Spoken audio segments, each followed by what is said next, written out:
Jemaat yang dikasihi Tuhan Yesus Kristus, Shalom dan salam sehat bagi kita semua. Sebelum melakukan aktivitas hari ini, marilah kita terlebih dahulu mendengarkan firman kehidupan yang tertulis dalam Titus 2 ayat 1. Tetapi engkau beritakanlah apa yang sesuai dengan ajaran yang sehat. Tema firman kehidupan kita, jangan membuat berita hoax. Beritakanlah ajaran yang sehat. Jemaat yang dikasihi oleh Tuhan, dalam arus perkembangan kehidupan di dunia ini akan terus berdampingan dengan berbagai ajaran-ajaran yang baru. Dan ajaran-ajaran baru itu tidak semua membangun. Akan banyak ajaran yang menyesatkan. Bagi Paulus, ajaran baru dapat disebut ajaran sehat kalau ajaran itu membuahkan hidup etis yang baik dan membangun persekutuan jemaat. Jika tidak, maka itu adalah ajaran sesat, bukan ajaran sehat. Pergumulan kita juga saat ini adalah banyaknya bermunculan ajaran-ajaran baru dengan pola pikir modern dan menggiurkan, dan banyak orang yang memanfaatkan hal itu untuk meraih keuntungan yang besar. Walau ia menyadari bahwa itu semua bertentangan dengan kebenaran firman Tuhan. Itulah yang diperingatkan Paulus dalam firman kehidupan kita hari ini kepada Titus, yang mengatakan, tetapi engkau beritakanlah apa yang sesuai dengan ajaran yang sehat. Kata tetapi engkau adalah untuk membedakan Titus dari penganut ajaran sesat yang merusak kehidupan jemaat pada saat itu.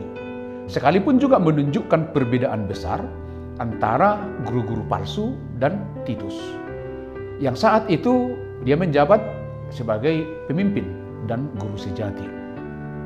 Karena itu Paulus memperingatkan Titus agar mengajarkan ajaran yang sehat.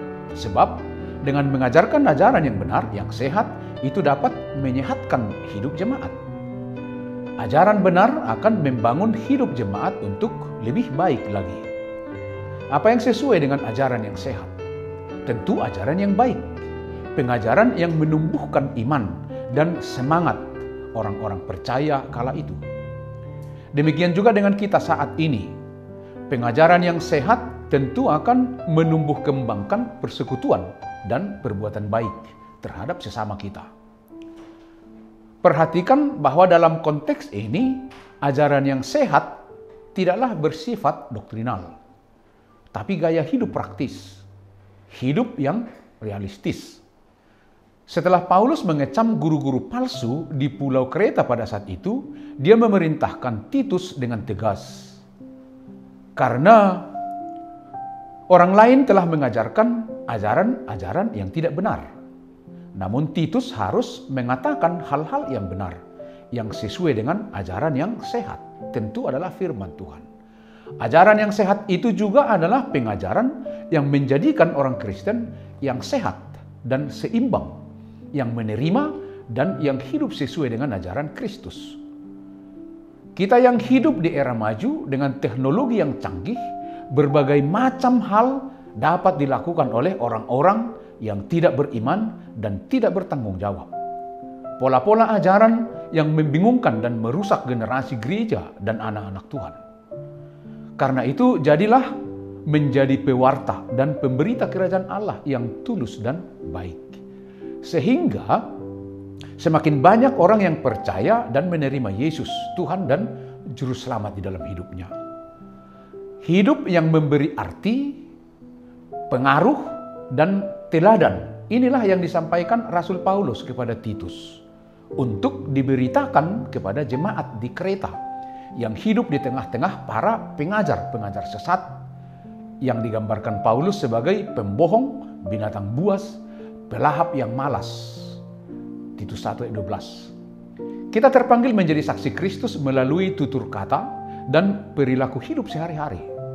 Maka hidup kita akan memberi arti dan menjadi arti, serta memberi pengaruh dan teladan bagi orang lain. Dan semakin banyaklah orang yang mencintai Tuhan Yesus, Juru Selamat kita. Demikianlah firman kehidupan kita. Selamat beraktivitas, tetaplah semangat, Tuhan Yesus memberkati kita semua. Amin. Kita berdoa. Puji syukur dan terima kasih kami Tuhan atas penyertaan-Mu dari malam gelap hingga Tuhan masih berikan kami hari yang baru. Dan terima kasih juga untuk firman kehidupan hari ini. Berkati kami untuk semakin dimampukan untuk melakukan firman Tuhan di dalam kehidupan kami sehari-hari. Terpujilah Engkau di dalam Kristus Yesus, Tuhan dan Juru Selamat kami yang hidup. Amin.